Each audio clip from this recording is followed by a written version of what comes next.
Hello and welcome to Grand Canyon University's Canyon Professional Development, a series of courses provided for teachers in support of those we serve, support, and inspire.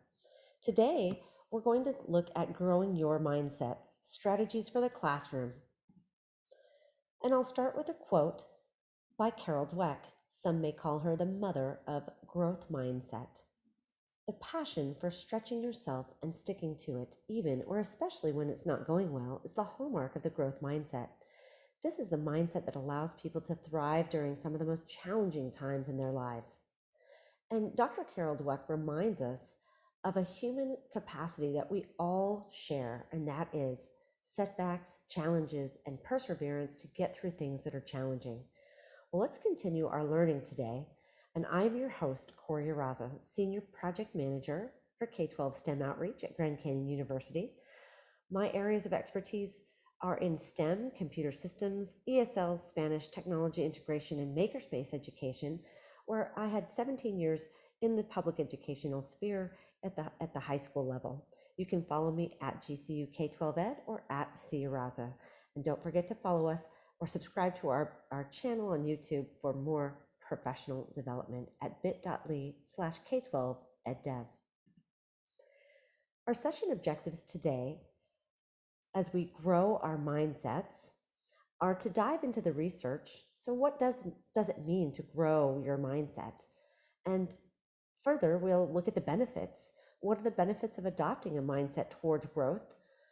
Additionally, we're going to look at strategies in the classroom. So simple tricks and tips to teach the concept of growing one's mindset. So that's just for you and your students. Additionally, we're going to look at character, encouraging our students to embrace challenges and grow towards their goals. It's important to grow one's attitude for learning because without the belief that we can achieve, it is very challenging to achieve.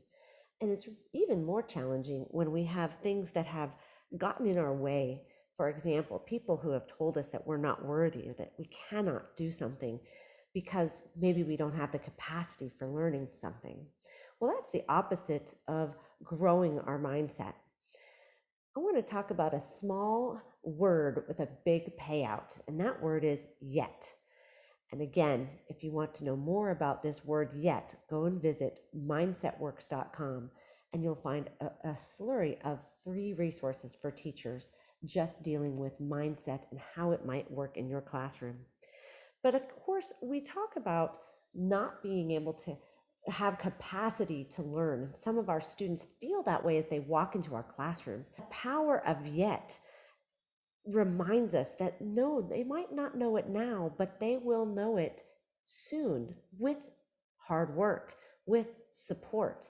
So they might not have the capacity right now to know how to do, advanced algebra, but going through step by step of algebra 1 and 2, that will get them to that place. And so we want to change the mindset of our students and let them know that maybe you don't know it now, but you don't know it yet.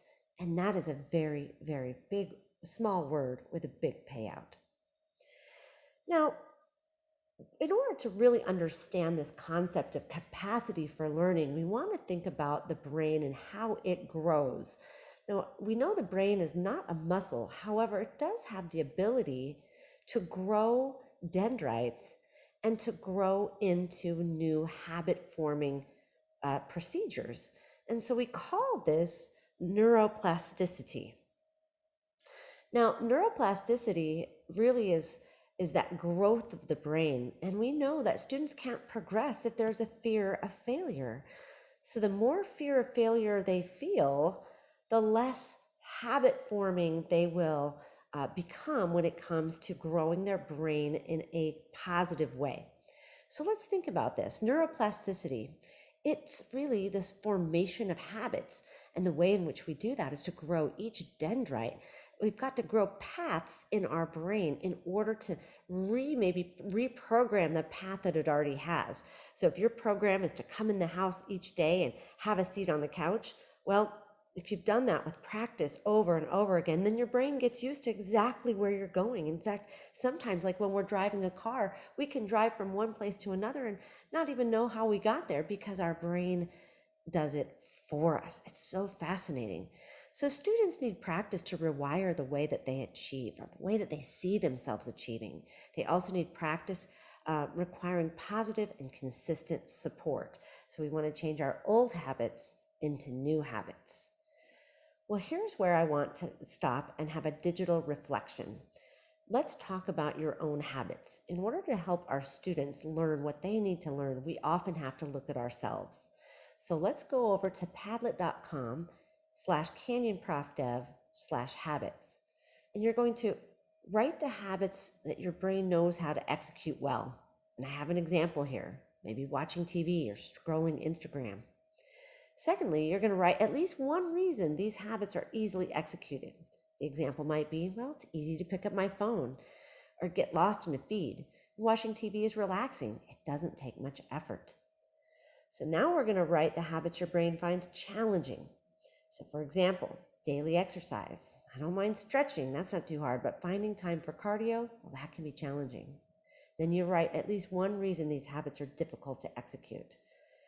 Well, I know I have to wash my hair, I have to put on makeup after I do my cardio, so it has to be early or later in my day.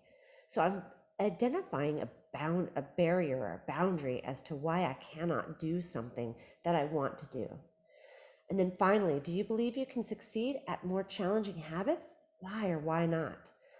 Okay, so I believe I can exercise more regularly, but it'd be helpful if someone went with me.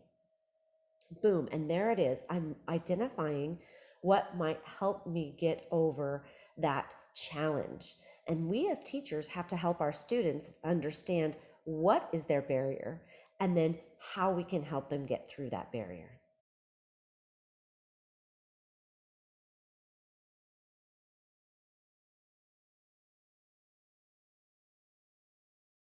So I hope that you were able to take some time and look at your own habits and decide how did those habits affect me and my learning? Because as a teacher, you will teach your students kind of how you were taught, right? So if what you believe is going to come out and through your exercises in the classroom. So let's talk about those small changes can reap big rewards. So I'll tell you what, as we looked into that Padlet reflection activity on habits, we want to know how do we change those challenging habits, right? So if it's something like not eating right, maybe really depending on McDonald's French fries because they're so tasty and delicious instead of opting for a banana or an apple, well, we can start to look at small changes. So for more information about atomic habits from James Clear, those are those small changes that lead to big rewards. You can head over to his website that is listed here on the site. But ultimately, it takes one step at a time. And moving towards a growing mindset really helps your students understand that habits are not formed overnight. It's the practice of little moments. So if that's one homework assignment or if that's one area in which they've improved, we need to reward that area and continue the persistence and practice of it. Let's talk about our fixed, our closed mindsets to our open growth mindset. So fixed versus growth mindset. Well, first off, we need to have awareness. Do we have a fixed mindset in this area? Do we have a growth mindset in this area? Well, what does that mean? Good strategies, hard work, attitude, perseverance, belief, and support all are vocabulary words that are associated with growth mindsets. But let's look at this next activity in our growth and fixed mindset. So you can go to the handout, please, and you're going to the growth versus fixed handout. And this handout allows you to think about your own learning. So it asks you to answer 3 questions. What do you think happens in your brain when you learn something new? Well, think about that neuroplasticity concept, right? We've been talking about that. How do you think we learn something new? Well, let's talk about that persistence and perseverance. Practice, practice, practice. It's no fun practicing something we don't like to do. So what can we couple it up with? For example, do you like to read? Can you read while you're walking on the treadmill? That's an example of creating a good habit with something you like to do, with maybe something you don't love as much. And number three, what areas of your brain would you like to grow and improve if you could? So think about those three questions and answer those, and come on back to the presentation when you're ready.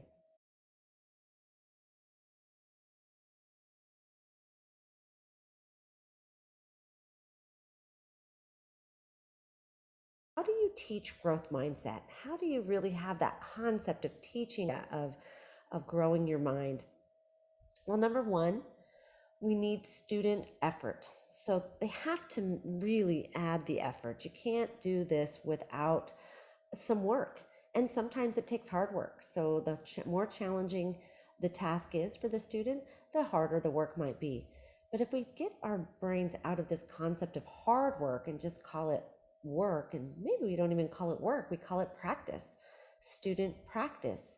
Now, of course, we don't want to practice a bad habit, we want to practice a good habit. But we need the effort to go in order for students to understand our concept. Number two, good strategies. Folks, we're going to need those good strategies. We have to continue to help our students understand what is a good strategy. So our strategy has to do with maybe a daytime planner. Do we write this down? Do we use Google Calendar? Do we use reminders in our cell phone?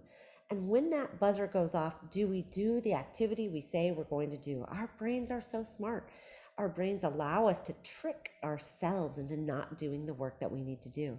So we have to have good strategies, and that might also mean other people that help us. We could like to call them accountability buddies, somebody that goes to the gym with us. If I meet someone there, I'm more likely to go than if I'm just going by myself. And finally, encouragement.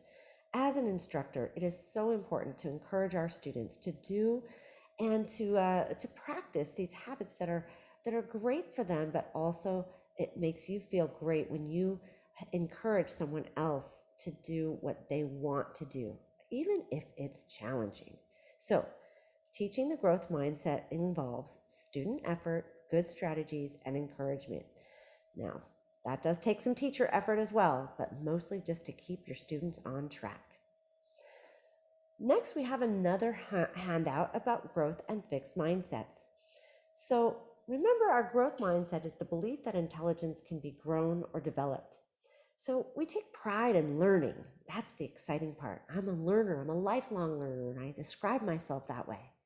And then the fixed mindset is the belief that intelligence is static. And this way, I take pride in looking smart.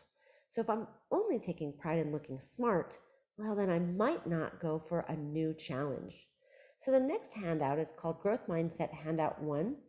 And this one is all about the growth mindset and the fixed mindset. So here I want you to identify areas in which you have a growth mindset and areas in which you have a fixed mindset. So for example, I might have a growth mindset in the area of teaching because I feel like that's a natural skill. But then again, I have done a lot of practice teaching. So it's not just natural, folks. It's something that I have practiced at. And that is why I think I am proficient in this area of teaching. Now, where I have a fixed mindset, where I haven't spent a lot of time is, for example, changing a bike tire. I'm constantly asking my husband to help me fix this bike tire where I know how to do it. I've done it before, but it's been frustrating for me. So I have a habit of fleeing or flight or fleeing from the situation and having someone else do it for me rather than persevering through it. Well, I know that if I can fix that bike tire on my own, I will be more likely to feel good about riding that bicycle by myself. Go ahead and do that handout on your own, and we will meet back here in just a moment.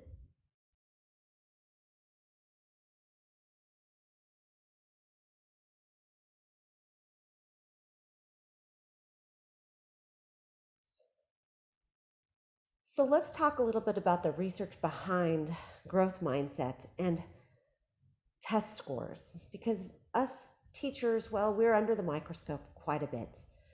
We have to answer to individuals who say, hey, don't just give your students lots of love and support. Make sure they are learning the materials. Well, let me tell you that a growth mindset can lead to higher test scores and well-being. For example, from this article, and I encourage you to read this article, It's from edweek.org and it is linked here in the presentation. Teacher support proved the most closely connected to both students' mindsets and their performance. Folks, in this article by Edweek, you can definitely see how growth mindsets allow students, and especially you can kind of see in here that underrepresented and women versus girls and boys, girls came a little bit higher in their performance based on that growth mindset. So don't just take my word for it. Go and check out the stats that are evident in proving that a growth mindset encourages students' performance in addition to their perhaps self-esteem.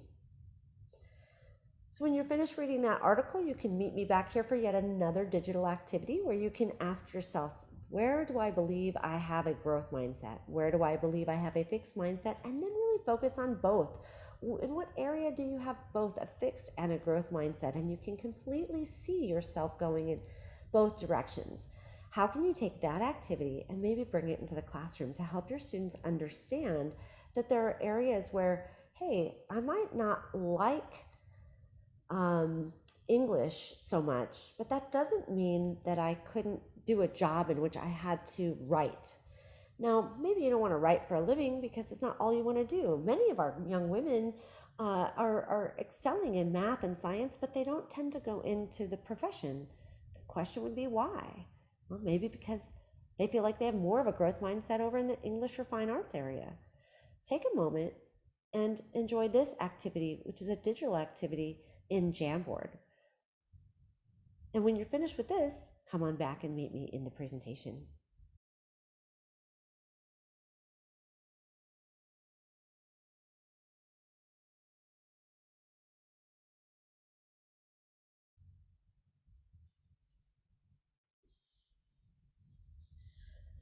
Finally, how we praise our students can foster growth, can foster a growth mindset over that fixed mindset. And ultimately, I'm not saying that a fixed mindset is the worst thing to have. We all have fixed mindsets in different areas of our lives. And I think a lot of that has to do with how we were raised. And I want to make sure that each one of us understands that we have to have a period of growth in our mindsets, mostly because in this 21st century world, there are so many new inventions and innovations coming out every day. Technology, for example, is not what it used to be. We have artificial intelligence that is truly taking over computational platforms and allowing us, sharing with us that we need to change and grow and learn on the fly. So here's a great activity that allows you to share with your students how to praise, uh, how to offer positive praise, support, and feedback to encourage an attitude of growth. So for example, we can start here. Wow, I see you worked so hard on this. And that really indicates I value your effort. And this here, oh, you're so smart. Well, we don't want to say that because that really can make students feel as if intelligence is static and unchanging. So if we really utilize this growth and praise and positive support and feedback chart, you can enhance your teaching by encouraging your students to learn something new instead of really letting them know that capacity is static and, well, you do or you don't have the mindset for this activity. So check these out. And feel free to add your own. I've added a little place down here for you to add your own praise and support statements. And I really encourage you to put these up in your classroom, right? Just those statements of praise, really easily read by your students, and they can see how they too are the owners of their own learning.